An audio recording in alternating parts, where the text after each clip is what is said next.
Hi guys, welcome back to our channel. In previous video we learned about how to solve a partial differential equation using variable separation method. So in this video we will learn how to solve a partial differential equation using variable separation method if a boundary condition is given. তো জিনিসটা মোটামুটি একই, আলাদা কিছু নয়। যেমনভাবে আগের দিন আমরা সলভ করেছিলাম সেইভাবেই আমরা সলভ করব। তো লাস্টে একটা বাউন্ডারি কন্ডিশন দেওয়া থাকলে সেটাকে আমরা ওটাতে অ্যাড করে দেবো। কিভাবে করতে হয় না করতে হয় হাতি করা কিছু এমন কিছু মানে এক গাদা খুব শক্ত বা এমন কিছু নেই। কিভাবে কি করতে হয় আমি দেখিয়ে দিই। কোনো টাইম ওয়েস্ট না করে ডাইরেক্ট আমরা একটা কোশ্চেনে চলে আসি। এখানে বলেছে find the solution of the equation del u del x is equal to del u del t plus u, যেখানে u x0 টা বলেছে 4 e to the power minus x। তো আগের দিন আমরা সিমিলার একটা কোশ্চেন সলভ করেছিলাম, এরকম একটা অ্যান্সার বেরিয়েছিল, কিন্তু এখানে আলাদা কি আছে, একটা বাউন্ডারি কন্ডিশন এটা দিয়ে দিয়েছে। তো what is a boundary condition, এটা আবার কিভাবে আমরা ইউজ করব সেটা জানি আগে। যেমন আগের দিন যখন আমরা এটা সলভ করেছিলাম কি হয়েছিল, ইউ এক্স টি তার আমরা ভ্যালু বার করেছিলাম, something constant into E to the power something ছিল, তাই তো। তো ইউ এক্স টি কেন বার করেছিলাম, এখানে কি u del x equals to del t plus u আছে। তার মানে ইউ যখন ডেল এক্স আর ডেল টি যখন ইউ এর করা গেছে, তার মানে ইউটা নিশ্চয়ই এক্স আর টি এর ফাংশন। কারণ কি পার্শিয়াল ডিফারেন্সিয়াল ইকুয়েশন আগের দিন বলার সময় বলেছিলাম, যদি ইউটা এক্স বা টি এর ফাংশন না হয় তাহলে ডেল এক্স ডেল টি ভ্যালুটা জিরো হয়ে যেত, তাই না। যদি আমরা এই ইউটার এখানে এক্স টি এর ফাংশন ডেল এম করি, সেটা তো জিরো আসবে, পার্শিয়াল ডিফারেন্সিয়েশন করা যাবে না, তাই তো। তার মানে কি এখানে আমাদের একটা ভ্যালু এসেছিল C into E to the power something এসেছিল, তো সেখানে খালি আমরা টি ইকুয়াল টু জিরো বসিয়ে দেবো। তাহলে তখন আমাদের কি হয়ে যাবে, এটা যে অ্যানসারটা এসেছিল সেখানে টি ইকুয়াল টু জিরো বসিয়ে যে অ্যানসারটা আসবে তার সাথে 4 e to the power minus x কে আমরা কম্পেয়ার করব। কম্পেয়ার করলেই আমাদের সি আর কে এই দুটোর ভ্যালু চলে আসবে, সেটাকে আমরা এই ইউ এক্স টি তে বসিয়ে দেবো। ব্যাস এতটাই আমাদের করতে হবে। তো শুরু করি কিভাবে করব। যেভাবে করব সেটা আমাদের জানাই, কারণ আগের দিনও সিমিলার একটা অঙ্ক আমরা করেছি। del u del t plus u এটা দিয়েছে। এবার আমরা কি করব, u x t টাকে x x t t ধরে নেব। del u del x কত হবে, x prime t del u del t কত হবে, এটা স্মল t হবে, del u x t prime. এই দুটোর ভ্যালু এখানে বসাবো, তাহলে x prime t equal to x t prime plus x t। Same ওয়েতে x t দিয়ে ভাগ করে দিলাম, t প্রাইম t প্লাস 1 এদিকে গেলে x prime by x minus 1 that is equal to t prime by t। এটা হলো that is equal to k আমরা ধরে নিয়েছিলাম, এই আগে যখন ধরেছি এখনো ধরে নিলাম।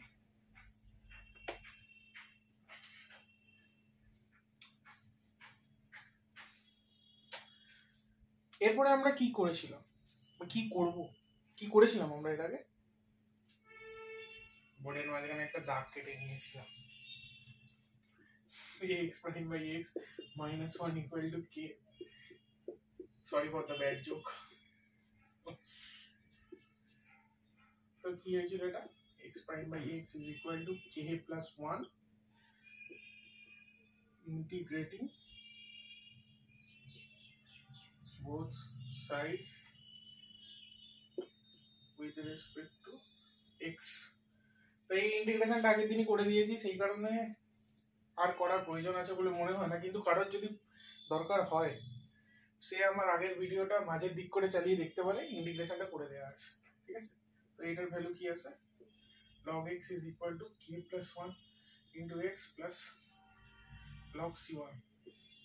c1 এদিকে নিয়ে গেলে log of x by c1, কেন log a minus log b মানে হচ্ছে log a by b, k plus 1 into x, তাহলে লগটা ওইদিকে পাঠালে e to the power চলে যাবে, x by c1 is equal to e to the power k plus 1 into x। তার মানে x is equal to c1 into e to the power k plus 1 into x। ঠিক আছে, same প্রসেসে এটাকেও solve করতে হবে। এটা তো এখানেই আছে, ডাইরেক্ট কি করব তাহলে integrating both sides with respect to small t। কি হবে এটা, log t is equal to k into small t plus log c2। Same ভাবে করলে এইদিকে নিয়ে এটাকে এইদিকে নিয়ে গেলাম, log t by c2 is equal to kt, তাহলে t equal to c2 into e to the power kt। Hello, ভয়ঙ্কর স্টেপ জাম্প করেছি, কিন্তু যেহেতু সহজ প্রসেস আর আগের দিন করে দিয়েছিলাম সেই কারণে টাইম ওয়েস্ট আর করলাম না, ডাইরেক্ট করে দিয়েছি। সিমিলার এখানেও যা করেছি ওখানেও তাই করেছি, আলাদা কিছু।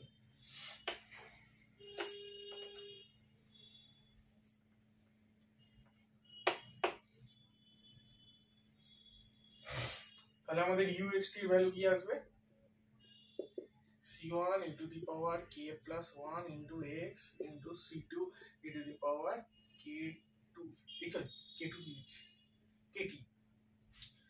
তারপর c1 c2 কে আমরা c1 c2 is equal to c ধরে নিতে পারি, তাহলে c e to the power k plus 1 into x plus kt। এবার আসবে বাউন্ডারি কন্ডিশনটা, খেলাটা কিভাবে হবে। তাহলে t equal to যদি 0 ধরি, u x 0 হয়ে গেল, তাহলে c e to the power k plus 1 into x plus k into 0। এটার মানে কি c e to the power k plus 1 into x, আর আমাদের কোশ্চেনে কি আছে, এটার ভ্যালু হচ্ছে 4 e to the power minus x, তাহলে এখানে বসিয়ে দিলাম 4 e to the power minus x। এবার এটাকে নিয়ে আমরা কি করতে পারি, on comparing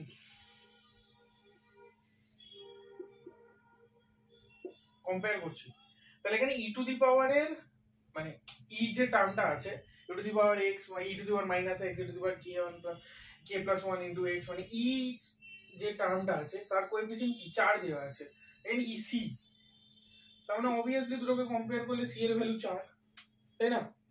R e to the power x এর এখানে কোএফিসিয়েন্ট কি দেওয়া আছে -1, e to the power minus x আছে, মানে কি e to the power -1 into x, তার মানে e to the power x এর কোএফিসিয়েন্ট কি -1, এখানে e to the power x এর কোএফিসিয়েন্ট কি k plus 1, তাহলে k এর ভ্যালু কত হলো -2 হলো।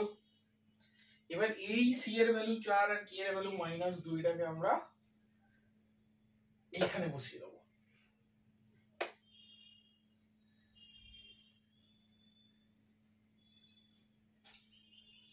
তাহলে বসাচ্ছি, c এর ভ্যালু 4, k এর value -2 plus 1 into x -2 into t, তাহলে 4 e to the power -x minus 2t, তাহলে 4 e to the power -4 মিলে x plus 2t, and this will be our answer।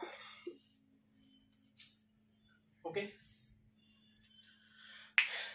আশা করি এই ভিডিওটা করার অসুবিধা হওয়ার কথা নয়, কারণ ভালো করেই আমি এটা বোঝানোর চেষ্টা করেছি। তাও যদি কারোর কিছু অসুবিধা থেকে থাকে সে নিচে কমেন্টে জানিয়ে দিও, পরের ভিডিওতে সেটা আমি ক্লিয়ার করে দেওয়ার চেষ্টা করব। Until then, tata.